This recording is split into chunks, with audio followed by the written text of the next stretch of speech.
दूसरी माँ। रवि और प्रिया दोनों खुश थे अपनी शादीशुदा ज़िंदगी में। कुछ महीने बाद प्रिया ने एक लड़की को जन्म दिया। उन्होंने उसका नाम खुशी रखा। खुशी के जन्म के कुछ समय बाद से प्रिया की तबीयत कुछ ठीक नहीं रहने लगी। प्रिया के सारे टेस्ट हुए, लेकिन जब रिपोर्ट आई तो दोनों के पैरों तले ज़मीन खिसक गई। रिपोर्ट से पता चला कि प्रिया को ब्रेस्ट कैंसर हुआ है, जो कि लास्ट स्टेज में था। दोनों के आंखों में आगे नन्ही खुशी का मासूम चेहरा घूम रहा था। सब ठीक हो जाएगा प्रिया, मैं अच्छे से अच्छे अस्पताल में तुम्हारा इलाज करवाऊंगा, तुम्हें कुछ नहीं होगा, रवि ने अपने आंसुओं को छुपाते हुए कहा। प्रिया रवि के गले लगकर खूब रोई। उसकी आंखों से आंसुओं का सैलाब उमड़ पड़ा।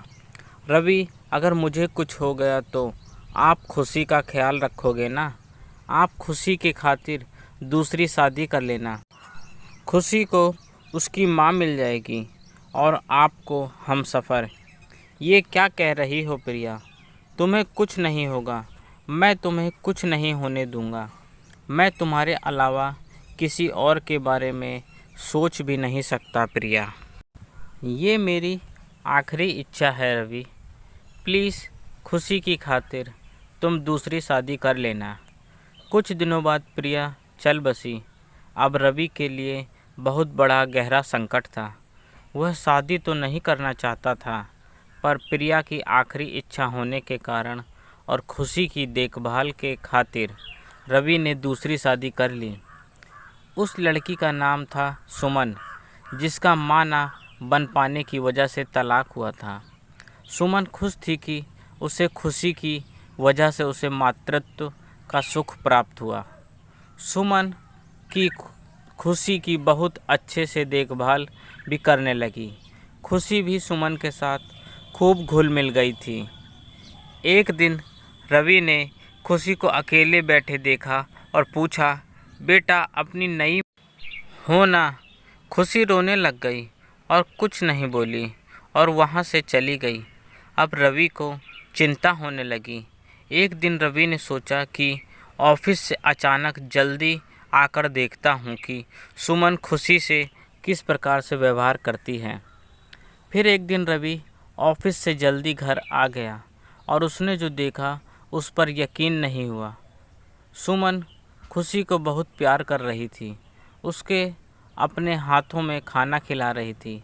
रवि को कुछ समझ नहीं आया कि यदि सुमन खुशी को इतने प्यार से रखती है तो उस दिन रवि के पूछने पर खुशी रोने क्यों लगी थी। अब कुछ दिनों बाद सुमन किसी काम से बाजार गई थी। घर में रवि और खुशी ही थे। रवि ने फिर खुशी को पूछा तो वह रोने लगी। रवि ने कहा, बेटा आप रो क्यों रहे हो? क्या आपकी मम्मी आपको प्यार नहीं करती या आपको पसंद नहीं है? क्या आपकी मम्मी आपका ख्याल नहीं रखती? फिर खुशी ने कहा, नहीं नहीं, ऐसा नहीं है पापा, मम्मी तो मुझे बहुत प्यार करती हैं, वो मुझे बहुत अच्छे से भी रखती हैं। मैं तो इसलिए रो रही हूँ क्योंकि मुझे डर लगता है कि मेरी मम्मी की तरह नई मम्मी भी मुझे छोड़कर ना चली जाएं। मैं दोबारा से मम्मी को खोना नहीं चाहती हूँ। पापा, मैं उनसे बहुत बहुत प्यार करती हूँ। मैं जिसको भी प्यार करती हूँ वो मुझे छोड़ के चला जाता है। यह सब सुनते ही रवि ने खुशी को गले से लगा लिया और रोने लगा। अंदर ही अंदर रवि को सुकून था कि खुशी के आंसू देखकर सुमन के प्रति जो उसके मन में गलतफहमी थी वह दूर हो गई। रवि को एहसास हुआ कि प्रिया की बात सही थी। तभी रवि की नज़र दरवाजे के पास खड़ी सुमन पर पड़ी, जो ये सब बातें सुन रही थी। वह भी रोने लग गई। सुमन ने दौड़कर खुशी को गले लगा लिया। मैं आपको छोड़ के कहीं नहीं जाऊंगी बेटा, तुम्हारी मम्मी हमेशा तुम्हारे साथ रहेगी। सुमन ने खुशी को प्यार करते हुए कहा, प्रॉमिस मम्मी, खुशी ने सुमन की तरफ हाथ बढ़ाते हुए कहा, पिंकी प्रॉमिस। सुमन और खुशी दोनों हंसने लगे। रवि ने सुमन को, खुशी दोनों को गले लगा लिया। सुमन भी आज बहुत खुश थी क्योंकि रवि और उसके रिश्ते की नई शुरुआत हो चुकी थी, जिसका श्रेय सुमन ने खुशी को दिया, जिससे वो बहुत ज़्यादा प्यार करती थी।